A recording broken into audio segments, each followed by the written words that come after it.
Imams kicked off a plane headed for Charlotte.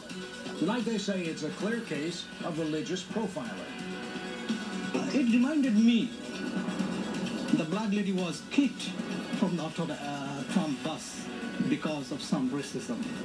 That history I found today. And the irony of the story, these men were flying in from Memphis for a weekend seminar on Islamophobia. Hello and welcome. I'm Paul Cameron. And I'm Brigida Mac-Molly is off tonight. WBTV's Steve Crump on your side, live in the newsroom. Steve, you broke this story today, then spoke with these imams when they finally made it to Charlotte. Do these men plan to take legal action? Well, live tonight from Charlotte Douglas International Airport, it is too early to tell if they plan on taking any legal action. But since bringing you this story earlier this afternoon, we understand that the U.S. Attorney's Office has been brought into the conversation along with the United States Department of Justice, and the two men have hired a local attorney. They arrived in Charlotte, obviously frustrated, 8 hours late, and sorely confused. We are living in America. We want the security of America. Security may be the reason why Imams Masud Rahman and Mohammed Zaglul spent the day stranded in Memphis. The two men feel they were the victims of religious profiling after being kicked off an earlier flight. Rahman says a Delta supervisor told him the decision was made by the pilot. Why pilot is not allowing you to go, I don't know.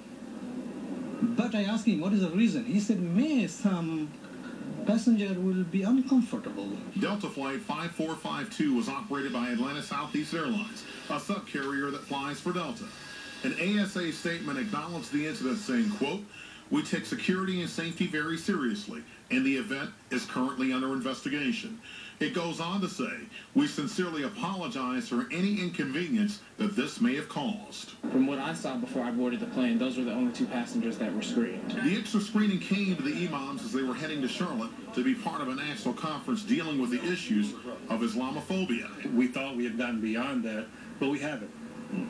We haven't. We just have entered into a new phase of civil rights struggle. These are the battles that these imams and the Muslim communities in the United States face on a day-to-day basis. The U.S. Attorney's Office and the Justice Department have been notified to see if the men's civil rights were violated. It shouldn't happen with any other person, regardless the religion, regardless the color, regardless the profession. At this point, it's unclear how far this case will proceed through the legal channels, but when we talked to those two men as they were leaving the airport earlier this evening, they said all they want is an apology from the pilot. Live tonight from Charlotte Douglas International, Steve Crump, WBTV, on your side. Thank you, Steve.